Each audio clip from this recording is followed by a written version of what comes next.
Hey, Michael, guess what? What? The contents of the lab report are meant for educational purposes only. You mean they're not meant to be misconstrued as medical diagnosis or treatment advice? No way. Today, on the lab report. The Thanksgiving episode. That's right. Somebody get that thing out of here. God, that's a big bird. It's frightening the children. What children? I don't know. The world of medicine can be challenging. Clinicians and patients are always looking for more options, more effective treatments, and in the end, more answers. Functional and integrative medicine focuses on addressing root causes of disease. Here at Genova Diagnostics, we've watched this field evolve and grow for over 35 years. We've not only adapted, we've led.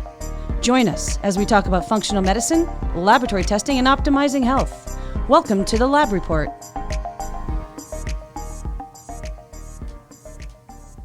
So we're releasing a random Thanksgiving episode in the middle of the week.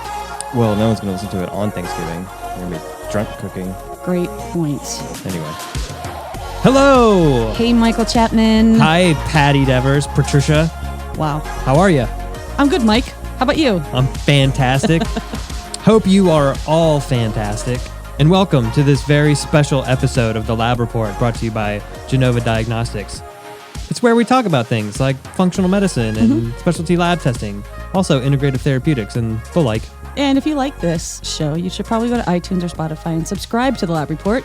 Leave us some stars, some feedback. Let us know what you think. Yeah, you should probably do that. You should probably do that. And if you have feedback, you can email that feedback to podcast@gdx.net and we will peruse it. Peruse it? That's right. Anywho, what we're trying to say is welcome to this very special Thanksgiving episode of the Lab Report. Oh, that's brilliant. Patty, What? what are we going to talk about? Well, I think if we're going to talk about something related to Thanksgiving, we have to start with Biochemistry. absolutely nothing says biochemistry like a Thanksgiving holiday. That's right. And before we actually get into the biochemistry, I'd like to say one thing. What? The thing under the turkey's neck, What do you mean? the thing that sort of drapes down, Yeah. looks like basically it's serving no purpose. I'm sure it What- serves some purpose. But I doubt it. What is that? Is that the gizzard? I always thought, No, I think the gizzard's... is it part of the gizzard? No. The gizzard's something different. What is the gizzard? What, Certainly not that. We don't know anything about turkey anatomy. We need to figure this out. All right, let's Google it. Wow, that is the fastest typing I've ever seen you type. It's almost like you're not actually typing anything, but that can't be possible. I mean, suffice it to say, you need all those letters. Got it. Okay. So, the anatomical structures of the head and throat of a domestic turkey include the caruncles, which is that small fleshy excrescence as part of the normal anatomy. Caruncles. The caruncles. It includes wattles, Are combs, you serious? snoods. Are you serious right now? I'm totally serious. And a beard. Waddles. Wattles. Do you like? Snoods. Yeah. This is a Dr. Caruncles. Seuss story. This is not a turkey. Needless to say, it's not the gizzard. Can't wait to use snoods in my lexicon. Well, either way, since we're on the topic of turkey Yeah. and biochemistry, Uh-huh. let's talk about turkey and why people get sleepy when they eat it. Okay, sure. Well, yeah, I think a lot of people are familiar with this concept, or at least it's talked about. It's almost colloquial these days, where turkey is high in tryptophan. Tryptophan is what? An Tryptophan is amino acid, an essential amino acid, Right. right? Which means we must get it from our diet. Yeah, and it's actually, the funny thing about tryptophan is tryptophan is actually the least abundant amino acid proportionally to all the other amino acids. Interestingly, turkey has only just a little bit more tryptophan than chicken. What? And not even as much as a pork chop. So why don't we get sleepy when we eat chicken or pork chops? What? Well, because pork chops are so delicious that they're just, they're wakes like you a up? stimulant. Oh. Well, then why do people associate tryptophan with being sleepy? Oh, that's a good question. So, tryptophan is a precursor to some of our neurotransmitters, right? Precursor to serotonin production. Right. And then serotonin can ultimately turn into melatonin. The sleep hormone. And so the higher level of melatonin, you might start to feel a little bit groggy. Have you ever taken melatonin like during the day or taken too much melatonin at night? No, but I've eaten a lot of turkey. Okay, well, it tends to make you a little bit groggy. But but back to your original point, the fact that turkey is getting this rap is I like know. being so high in tryptophan compared to these other things. It just goes to show, like, maybe it's actually not the tryptophan in the turkey, and maybe that's a little bit of an old wives' tale. Agreed. Maybe it's because you're eating so many other foods and overeating in general. I'm willing to place my money on the fact that it probably has to do with the insulin effect of Yep. the meal that you just consumed. All right, well, let's talk about some of the biochemistry of some of the other things people eat on Thanksgiving. Let's talk about cranberry sauce. No one's eating cranberry sauce. Some people do. It's terrible. And I would say, first and foremost, there's a lot of sugar in cranberry sauce. Sure is. So you got to be careful about that. Because you know why there's a lot of sugar in cranberry sauce? Because cranberries are very tart, so you got to make it sweet so you could eat it. That's right. But then there's a lot of health benefits to cranberries. Yes. Like what? Well, it's rich in antioxidants for one. That's the first thing I think about when I think about cranberries. You want to talk a little bit about antioxidants? Well, they're rich in vitamin C, Sure. which is an antioxidant, as we've discussed. There's also a lot of polyphenols in cranberry, right? Yeah. Flavonoids.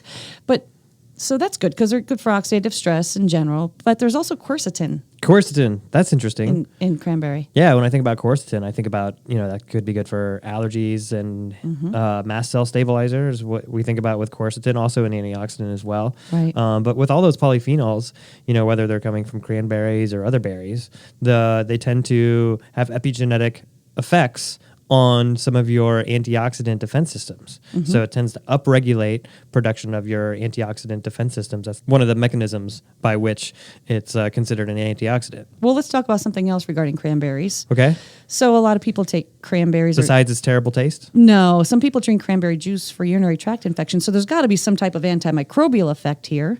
Yeah, that's absolutely right. And before I get into that, I'd just like to retract what I said about cranberries. I actually don't think they're terrible tasting. I think they're quite good. So I'm just being facetious on that. But as it relates to antimicrobial properties... Cranberry apologetics, really? Okay, I'm apologizing because I don't want to be fielding the emails coming into podcast@gdx.net talking about how great cranberries are. All right. So, there.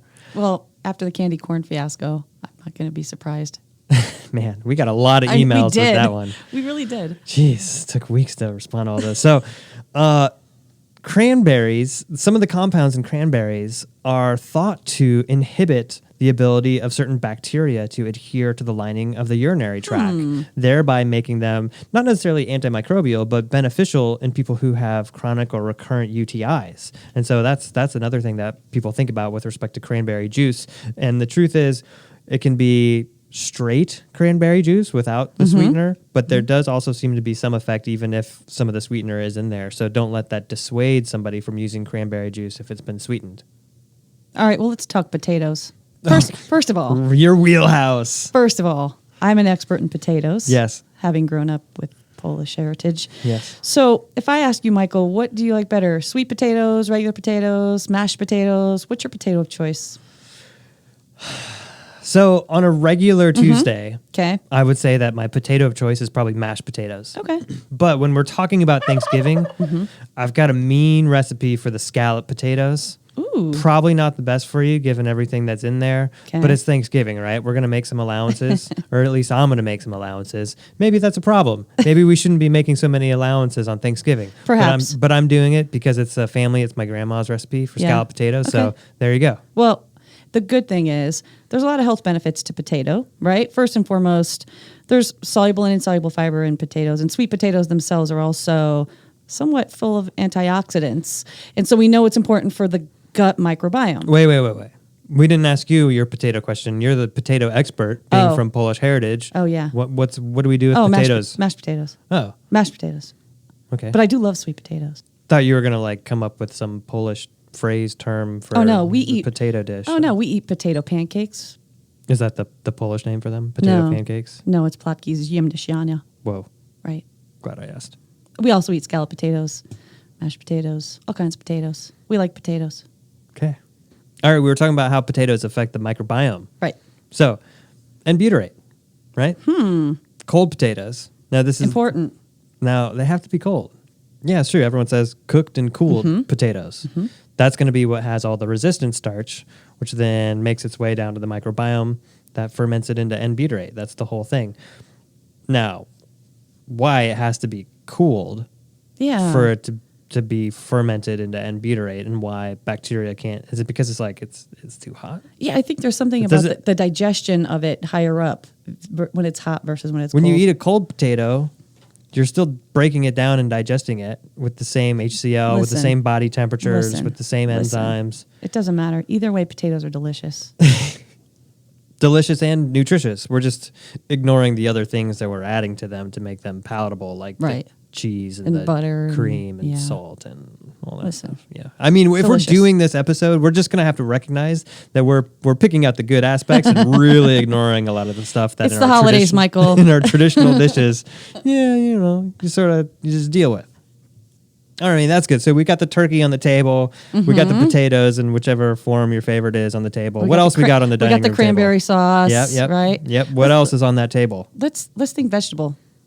Are there vegetables on that table? It depends. I happen to know that your signature dish for Thanksgiving is the green bean casserole. Representing with the solitary vegetable There you go. for Thanksgiving. And I have to say that since moving to the South, my beloved green bean casserole got replaced with what? With what? Mac and cheese. Wow. Mac and cheese. I mean, I still make the green bean casserole, but I'm just saying, like, No one around eats the it. table. No- Right. nobody eats It's it. like the mac and cheese is the thing. And so Oh. it's really interesting. Well, we know green beans are really nutritious, right? There's vitamin A, vitamin K, folate, calcium. Well, what is it that you do to your green beans to make them into this casserole, Michael? How do I make it? Mm-hmm. Oh, it's easy. You just read the instructions on the mushroom soup box. Wow. Processed food.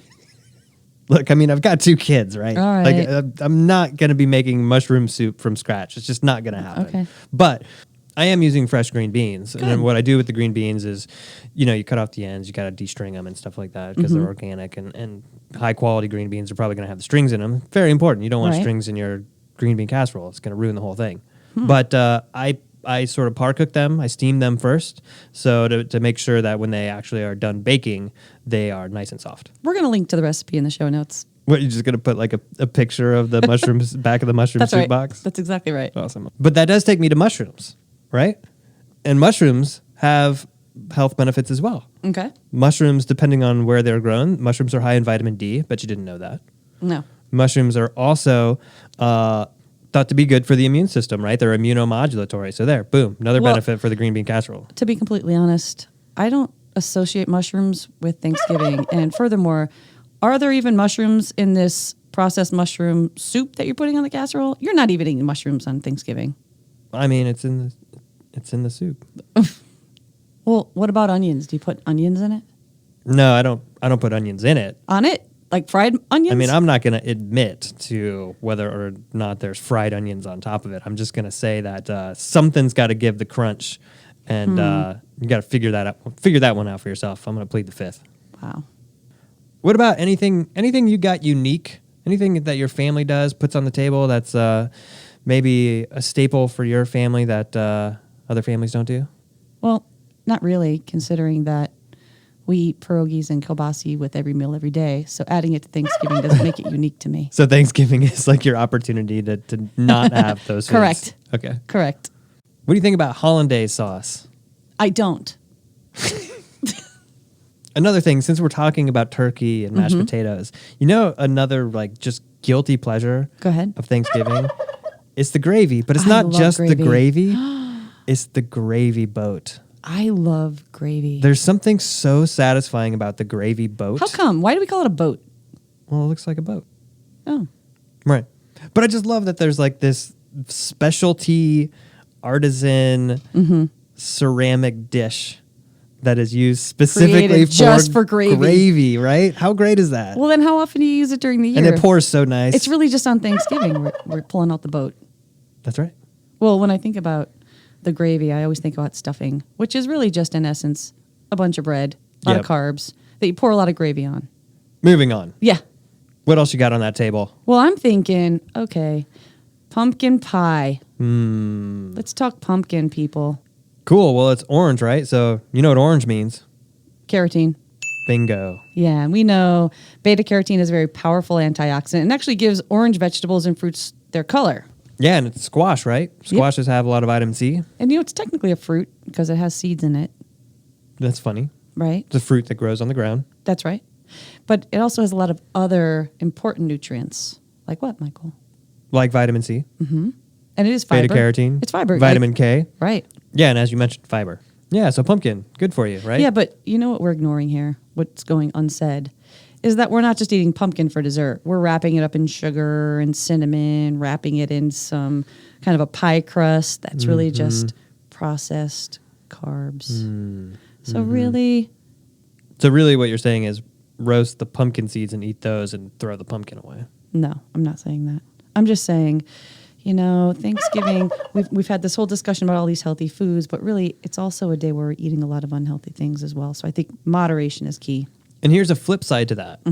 We're talking about kind of the traditional Thanksgiving dishes. Correct. You don't have to do that. That's 1,000% right. You don't have to do the traditional dishes. You can absolutely modify your Thanksgiving so that it is less offensive to your metabolic systems and more healthy. Yeah, like there's great protein in turkey.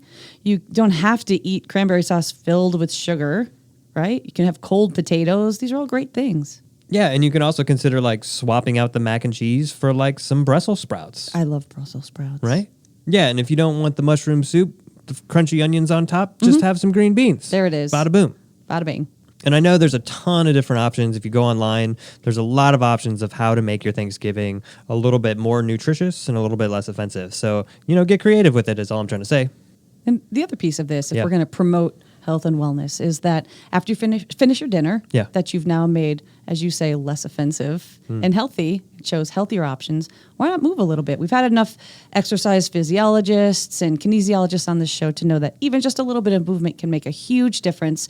You don't want to be gaining weight over the holidays. Just move a little bit. Yeah, it's really nice to go for a walk after a big meal. Like that always is like super soothing to me. And you know what? It's probably a good time to get out there and rake those leaves out of your yard, Joe. Looking at Joe. you, Joe. All those leaves been sitting in your yard for months on end. Wait, who's Joe? I don't know. Oh, Another activity that you can do, what's that? get the blood pumping a little bit. Get that tree down from the attic or the storage facility. Now, I said this in a prior episode around how Thanksgiving is the perfect day. Everyone's at your house. Why not have them pull out some Christmas decorations? I mean, And you're like, you have enough to worry about. On don't put them Thanksgiving." up. I'm just saying you got to prep. I got Because you. if you're doing Okay. it the next day, you got to All right. get that tree down. I'll accept that. Depending on how big the tree is, might exert some effort there. All right, I'll accept that. Another concept that we talk about a lot on this podcast is around the HPA axis and stress. And so when a lot of people hear holidays like Thanksgiving or Christmas, they get stressed. There's a lot of stress involved. Yeah, there's a lot going on, You got the family, you got to make sure the house is clean, Prep. you got to get all Yeah. the food ready, the kids are running around, That's right. the Lions are playing on TV. You got a lot of stress going on, right? And so, yeah, that's a really great point. And I think it's a perfect opportunity to start some of your practices if you haven't been practicing. It's a good opportunity, just like every once in a while, every so often, just take a breath. Maybe try and carve out 15 minutes for yourself to do a little mindfulness. There's another idea, something called the mindful minute.